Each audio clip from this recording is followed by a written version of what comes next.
Good afternoon, ladies and gentlemen. I'm David Rooney, publisher of the Revelstoke Current, and welcome to In Conversation, my periodic program about all things Revelstoke. And this afternoon, I'm meeting with Hui and Fred Beruschi, co-chairs of the Revelstoke Health Foundation's Helipad Fundraising Committee. Gentlemen. Good afternoon, David. Good afternoon, David. How are you doing? Really well. Really well. Excellent. Good. And the project is proceeding as planned? It's So proceeding far? much better than I anticipated, for sure. We've had a tremendous response. It's less than 2 months into the project. And I can say that we're very close to $350,000. So, given where we started at, which was $0 at the beginning of the summer, yeah, we're pretty pleased. Now, this is this project is, of course, to build a helipad on the grounds of the hospital, and it's going to be linked by covered walkway, I think, is it not? That's correct. To the hospital? That's correct. There's a covered walkway to the emergency, That's so it'll right. be a separate new ramp from the current access. The price tag for this originally is $465,000. That was $475,000. $475,000. $465,000. $465,000. Yeah. That was IHA's initial estimate of it. What? How far along are we? We've got $350,000 now. That came on pretty quickly, did it not? Even in terms of getting to that number, Yeah. it was, but it had a lot of people step forward from the community, and some very generous businesses, non-profits and private individuals came forward. And we were quite pleased that even at the launch of the fundraising campaign in mid-November, that we were hoping to come forward with $200,000. By the end of that announcement that day, we were at $316,000. Some big, significant donations came in. I can mention a few of Sure. them. The Revelstoke Credit Union on that afternoon or that morning came forward with $100,000. So that was completely unannounced. Huge, huge surprise. And then the Hospital Auxiliary as well at that time had honored a $50,000 commitment. So they presented us a check at that day as well. So even those two. And Fred, you had some people from the heli-ski industry who would step forward. Certainly we've had people within the heli-ski and the CAT industry that have been very supportive. The heli-ski industry, RMR, have been very supportive of Revelstoke Mountain Resort. Tourism Infrastructure initiated this project with a donation of over $32,000 in order to get the plans drawn up. I think it's fair to say that the community at large and the business community has certainly stepped up in this regard, and for all the right reasons. David, the history of having a helipad at the Revelstoke Hospital goes back to the 60s when this hospital was in fact built. Unfortunately, the time lapse is such that that particular helipad that's there and the land that's there, it doesn't meet and comply to federal regulations to land a helicopter there.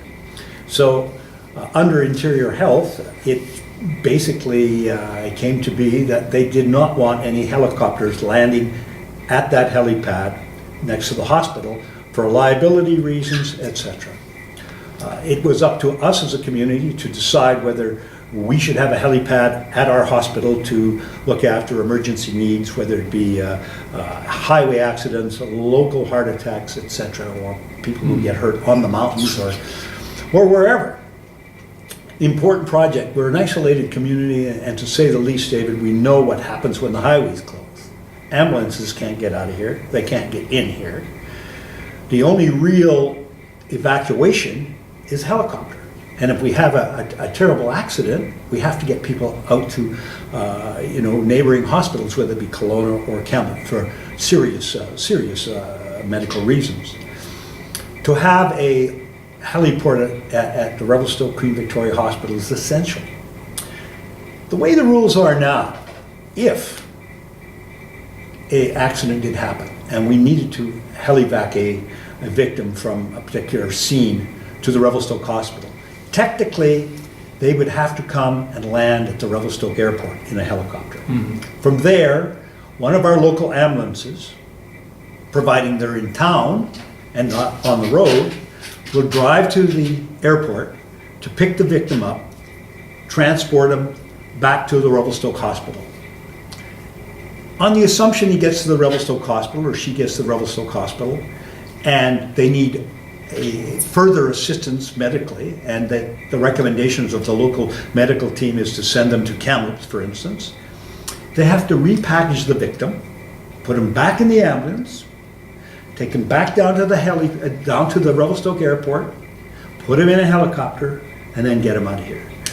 You know, when you put all that time together, you may have blown an hour and a half. That's right.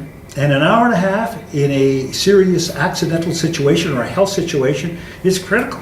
That could be the difference between life and death. And in a community as isolated as Revelstoke, and in a community that has a high energy level for getting things done, this is not acceptable, having to wait this long. So we as a group of people in this community said enough's enough. We're going to build a helipad. We're going to conform to what the Interior Health wants. We're going to do what they tell us to do. And so consequently, the tourism infrastructure funding came up with the money to make the plans. It was done. The plans are made. They're ready to go. We have distributed them to some of the local people who may give donations in time, so they can take a look at donations and or time, so they can take a look at how they in fact can get involved. And you know, our community has raised over $350,000. I mean, that's an amazing. We're a town of 7,000 plus. That's right. Yes.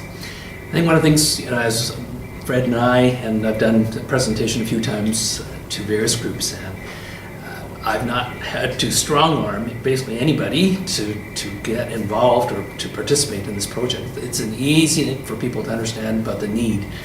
A lot of people are surprised that it's not occurring already. You know, there's an ignorance out there that they assume that this service is already, just because we have so many helicopters within our community. But given the situations that can occur so rapidly here in terms of highway closures and the type of industry, whether recreation or heavy industry, that this will start saving lives right away. I hate saying that it's a no-brainer, I guess. You know, it's not impossible we could face another situation as we did at the Turbo Hill avalanche a few years ago, you know, where there were a couple hundred people who could have been fully involved in that. That's correct. I think that was the last time the hospital had helicopters landing in the parking lot. I believe that was the last occurrence. And they had all of medical staff, all of them in town, were all called into work here. Mm-hmm. We have to remember that when those helicopter pilots fly into the hospital, they're doing it with the risk of losing their license. That's right. You know, but they have a victim in the back of their helicopter. They're going, we're going to the hospital, period. Yeah. And they're risking their license. These guys are professional. We've got the best pilots in the world flying around Revelstoke, and they shouldn't have to risk their professionalism because we don't have a heliport that meets federal regulations. And it's a fairly simple thing to do. Yeah, it is. You know, it's just a matter of us getting it done under the auspices and regulations of the Interior Health Authority and the Federal Aviation Board. Yeah. One of the things I'm interested in is how we're building this. I mean, we've got the design for it. We're getting the money. We've got a lot of money already. But there have been companies that are stepping up with InKind donations. What are those InKind donations, Fred? Well, that's an interesting topic, David, because Interior Health is not used to having people step up with InKind when we're going to do a project. Mm-hmm. They usually do much, much larger projects, as you can imagine, build hospitals, build this, build that, and they just go out to the contractors of Western Canada and ask them to submit tenders, and they're big projects. This is not a big project in their eyes, but for Revelstoke, it's a big, important project. And certainly, we were told that if we would desire to have a heliport, we have to fund it, and we have to figure out how it's going to come together. So when you ask how the in-kind donation would be made, it gets a little bit complicated. And to this date, as of today, IHA certainly knows that we're moving forward with this type of in-kind donation, and they are going to put in the checks and balances so that it works. And we have a good relationship with Interior Health, and they understand that we have a very aggressive community, to say the least, about getting things done. So they're moving forward with this. The actual details, David, of how it's going to be put together, I'm not at liberty to say at this point in time. They're working on it, but we should know within a week or two. I think it's important probably that these in-kind donations also make it feasible for our community as well. I mean, given the initial estimate of $465,000, that's a lot of dollars. And early on, there was questions about how come it's so expensive. So we've made extraordinary efforts to try to bring in people within the community, and they've stepped forward. So now it's just trying to make sure that they're given fair consideration as this project moves forward. And we're confident that things will proceed, but it is different. Yeah, it is. Can you tell us some of the companies that have made in-kind donations so far? I would rather not, David, at this point in time, until Interior Health and ourselves get everything organized, because there may be more or less. It's just, this is not the time for me to say, unfortunately. I mean, certainly we can tell you who donated cash, because the cash is in the bank. That's easy, And so one thing that we have to remember is companies like Downey Street, they stepped up $25,000. Yes. RCFC, $15,000. There's just been a lot of people that really have stepped up with money. That's true. It's pretty humbling. Revelstoke Mountain Resort, 10 grand. That's a lot. CMH, 7,500. Micah Heli Skiing, 5,000. They're 100 miles away. And Fred, I think you did 5,000 from the region as well. So I did. Don't forget yourself. Eagle Pass Heli Skiing.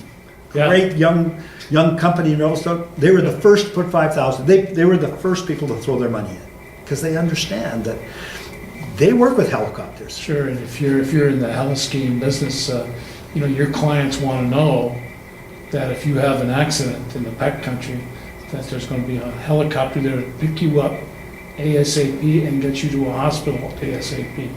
David, that's one of the reasons that so many people like to come to a community like Revelstoke to do mountain adventures. It's because we're close to good docks, we're close to a hospital, and we've got access. And we've got a lot of helicopters in the region.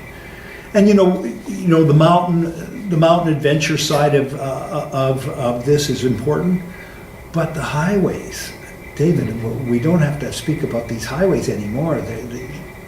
That's where the accidents are, and there's lots of them. That's right.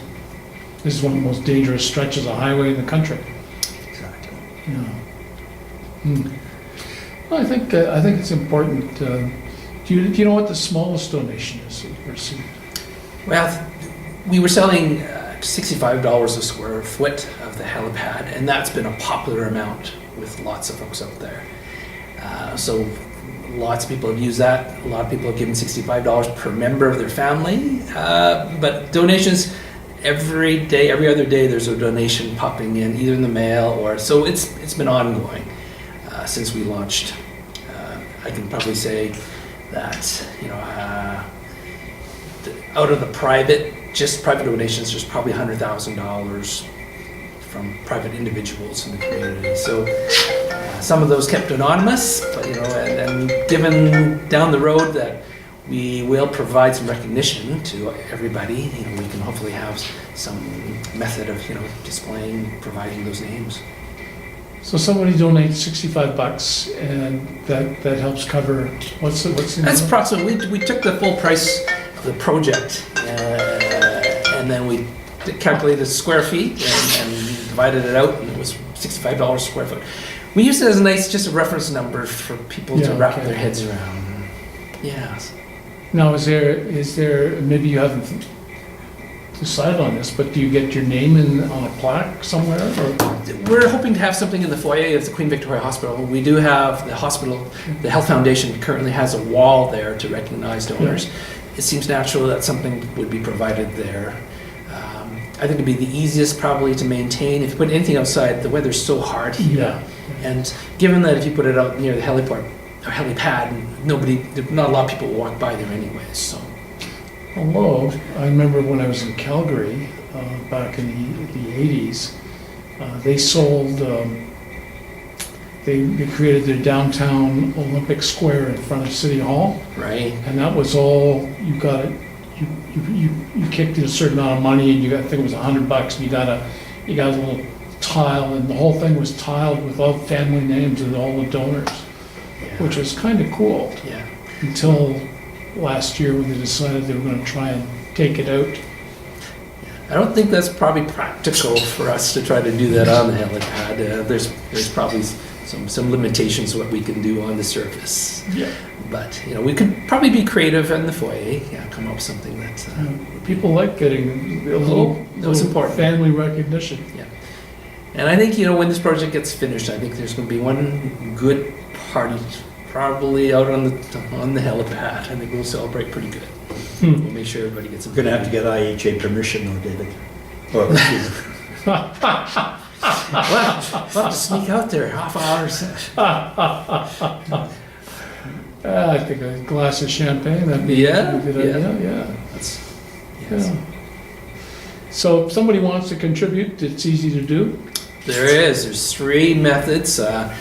We are happy to take donations online. They can go to Revelstoke Health Foundation, revelstokehealthfoundation.com. Go to the canadahelps.org icon on there and takes you directly to a donation page.